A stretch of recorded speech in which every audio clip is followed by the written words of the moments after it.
ക്രൈസ്തവർക്കെതിരെ കടുത്ത വിമർശനവുമായി RSS മുഖവാരിക കേസരിയിൽ ലേഖനം. ക്രൈസ്തവ രാജ്യം സ്ഥാപിക്കാനടക്കം ശ്രമമുണ്ട് എന്നുള്ളതാണ് ഹിന്ദു ഐക്യവേദി സംസ്ഥാന പ്രസിഡന്റിന്റെ ലേഖനത്തിലെ ആരോപണം. ക്രൈസ്തവ വിഭാഗങ്ങളെ ഒപ്പം നിർത്താൻ സംസ്ഥാന BJP കിണങ്ങി ശ്രമിക്കുമ്പോഴാണ് കേസരിയിലെ ഈ രൂക്ഷമായ കടന്നു എന്നതും ശ്രദ്ധേയമാണ്. KG കമലേഷാണ് വിവരങ്ങളുമായി ചേർന്നത്. നമസ്കാരം. ഏറ്റവും കൂടുതൽ ഇപ്പൊ നമ്മുടെ രാജ്യത്ത് മതം വിറ്റുകൊണ്ടിരിക്കുന്നത് ആരാണെന്ന് അറിയാമോ? രാഷ്ട്രീയക്കാരാണ്. ഇന്ന രാഷ്ട്രീയ പാർട്ടി എന്നൊന്നുമില്ല, എല്ലാ രാഷ്ട്രീയ പാർട്ടിയും അതിനകത്ത് ഉൾപ്പെടും. അവരുടെ പ്രധാനപ്പെട്ട ലക്ഷ്യം എന്ന് പറഞ്ഞു കഴിഞ്ഞാൽ ഏതെങ്കിലും മത നേതാക്കളെ കൂട്ടുപിടിക്കുക, ഏതെങ്കിലും മതത്തിൽപ്പെട്ടിട്ടുള്ള ആൾക്കാരെ ഒപ്പം നിർത്തുക, അവരുടെ വോട്ട് വാങ്ങിക്കുക. കുറച്ചു നാൾ മുമ്പ് വരെ ഈ മതം പറഞ്ഞിട്ടുള്ള രാഷ്ട്രീയം വളരെ കുറവായിരുന്നു. എന്നാൽ ഒരു 10-12 വർഷത്തിനിടയിൽ മതം പറഞ്ഞിട്ടുള്ള രാഷ്ട്രീയം ഇപ്പം വളരെ രൂക്ഷമായിക്കൊണ്ടിരിക്കുകയാണ്.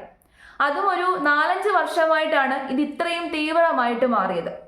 ഇതിനു മുമ്പ് വരെ മതപണ്ഡിതരെ ജസ്റ്റ് പോയി ഒന്ന് കാണുക, അനുഗ്രഹം വാങ്ങിക്കുക എന്നത് മാത്രമായിരുന്നു രാഷ്ട്രീയക്കാർ ചെയ്തിരുന്നത്.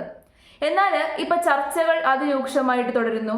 എങ്ങനെ എത്രയും പെട്ടെന്ന് മതപണ്ഡിതരെ ഒപ്പം നിർത്തുക, അല്ലെങ്കിൽ ഒരു മതവിഭാഗത്തെ ഒപ്പം നിർത്തുക, അത് മാത്രമാണ് ലക്ഷ്യം. അതിൻ്റെ ഇടയിൽ മതം പറഞ്ഞിട്ടുള്ള തമ്മിത്തല്ലുകൾ ഒരു കോണിൽ നടക്കുന്നുണ്ട്. ഇതിനു മുമ്പ് ഹിന്ദുക്കളും മുസ്ലിങ്ങളും ക്രിസ്ത്യാനികളും ഒക്കെ ഏകദേശമൊക്കെ ഒത്തൊരുമയോട് കൂടിയിട്ടായിരുന്നു നമ്മുടെ നാട്ടിൽ ജീവിച്ചിരുന്നത്. എന്നാൽ ഇപ്പോഴും നമുക്ക് ഒത്തൊരുമ കാണാം, പക്ഷെ മനസ്സുകൾ തമ്മിലുള്ള ആ ഒരു ഫ്രണ്ട്ഷിപ്പ് ഉണ്ടല്ലോ, ആ ഒരു സാഹോദര്യം, അതിപ്പം നഷ്ടമായിക്കൊണ്ടിരിക്കുകയാണ്. എല്ലാവരുടെ ഉള്ളിൽ ഇപ്പം ഞങ്ങൾ വ്യത്യസ്തരാണ് എന്നുള്ള ചിന്ത ഡെവലപ്പായിട്ട് വരുന്നുണ്ട്. അതിന് കാരണം രാഷ്ട്രീയക്കാരാണ്. നമ്മൾ മനസ്സിലാക്കേണ്ടത്, ഈ മതപണ്ഡിതർ രാഷ്ട്രീയക്കാരുടെ ഒപ്പം നിൽക്കുന്നത് അങ്ങ് അവസാനിപ്പിക്കുന്നതാണ് നല്ലത്. എല്ലാ മതപണ്ഡിതരും, അതിപ്പോൾ എല്ലാ മതത്തിലുള്ള മതപണ്ഡിതരും അല്ലെങ്കിൽ മതത്തിൽ ഏറ്റവും ഉയർന്നു നിൽക്കുന്ന കുറേ ആൾക്കാരുണ്ടല്ലോ, അവരൊക്കെ ഒരു തീരുമാനം അങ്ങെടുക്കണം. ഇനി മുതൽ ഞങ്ങൾ രാഷ്ട്രീയക്കാരുടെ ഒപ്പം നിൽക്കില്ല. നേരത്തെ അങ്ങനെ ആയിരുന്നു. മതപണ്ഡിതരൊക്കെ രാഷ്ട്രീയക്കാരുടെ ഒപ്പം നിൽക്കുമായിരുന്നില്ല. ആർക്കാണോ വോട്ട് കൊടുക്കാൻ താല്പര്യമുള്ളത്, അങ്ങനെ ഒരു പ്രത്യേക പാർട്ടി എന്നൊന്നും ഇല്ലായിരുന്നു. ആരാണോ നല്ല നേതാവ്, ആരാണോ നാടിന് ഗുണമുള്ളവർ, അവർക്ക് മാത്രമായിരുന്നു മതപണ്ഡിതർ വോട്ട് ചെയ്യാൻ പറഞ്ഞിരുന്നത്. എന്നാൽ ഇപ്പോൾ സംഗതി നേരെ തിരിഞ്ഞിട്ടുണ്ട്. ഇപ്പം മതപണ്ഡിതരാണ് ഏറ്റവും കൂടുതൽ രാഷ്ട്രീയക്കാരുടെ ഒപ്പം നിൽക്കുന്നത്. രാഷ്ട്രീയക്കാരുടെ ഒപ്പം നിന്നിട്ട് അവർ പറയുന്നവർക്ക് വോട്ട് ചെയ്തോണം. അങ്ങനെ ഒരു സംവിധാനം വന്നതിന് ശേഷം ഇപ്പൊ പരസ്പരം അങ്ങോട്ടും ഇങ്ങോട്ടും തമ്മിലടിയും കൂടി. അതാണ് ഇപ്പം നമ്മുടെ നാട്ടിൽ കണ്ടുവരുന്നത്. എനിക്ക് തോന്നുന്നു കേരളത്തിൽ ഇപ്പോൾ എല്ലാ മതപണ്ഡിതരെയും എങ്ങനെ ഒപ്പം നിർത്താം എന്നുള്ള ആ ഒരു ചർച്ചയിലാണ് എല്ലാ പാർട്ടിക്കാരും.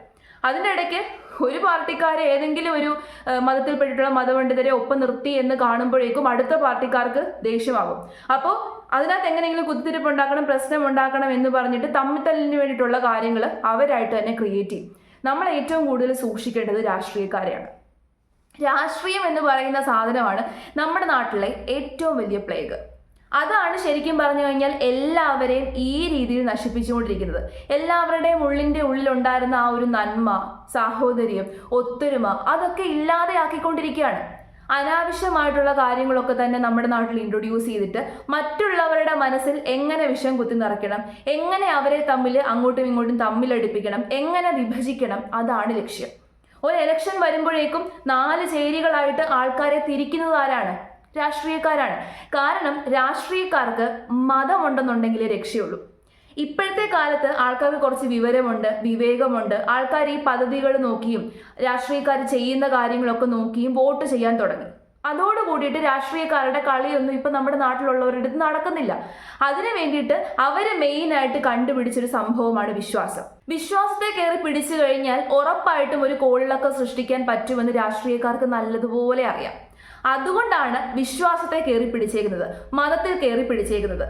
ഇപ്പോൾ ഒരിടയ്ക്ക് മുസ്ലിം രാജ്യം ഉണ്ടാക്കാൻ വേണ്ടിയിട്ട് മുസ്ലിങ്ങൾ ശ്രമിക്കുന്നു എന്ന് പറഞ്ഞിട്ടായിരുന്നു കുറെ ആൾക്കാരുടെ പ്രശ്നം.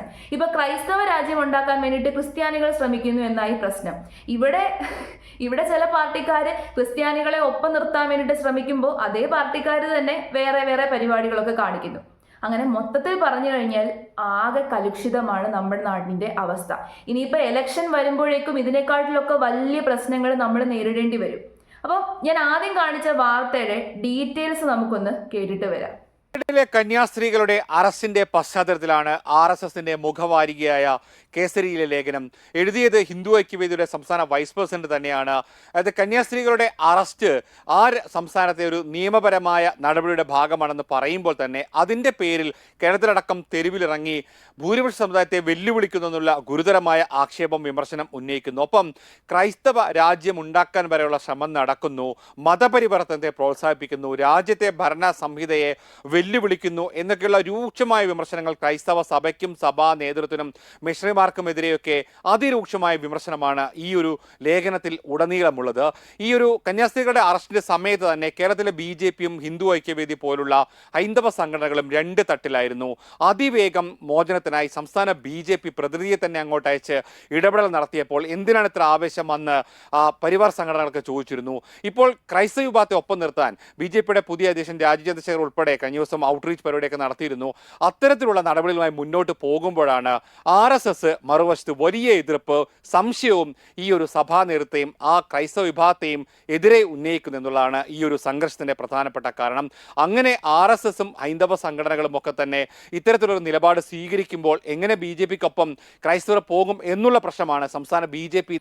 എല്ലാ രാഷ്ട്രീയക്കാരും ജനങ്ങളുടെ കണ്ണിൽ പൊടിയിടാൻ വേണ്ടിയിട്ട് ഏറ്റവും കൂടുതൽ പറയുന്ന ഒരു കാര്യമാണ് മതസൗഹാർദ്ദമാണ് ഞങ്ങളുടെ ലക്ഷ്യം, മതങ്ങൾ തമ്മിലുള്ള ഒത്തൊരുമയാണ് ഞങ്ങളുടെ ലക്ഷ്യം, അതിനു വേണ്ടിയിട്ടാണ് ഞങ്ങൾ പ്രാർത്ഥിച്ചുകൊണ്ടിരിക്കുന്നത്, പ്രവർത്തിച്ചുകൊണ്ടിരിക്കുന്നത് എന്ന്. സത്യത്തിൽ അവരുടെ ലക്ഷ്യം അതാണോ?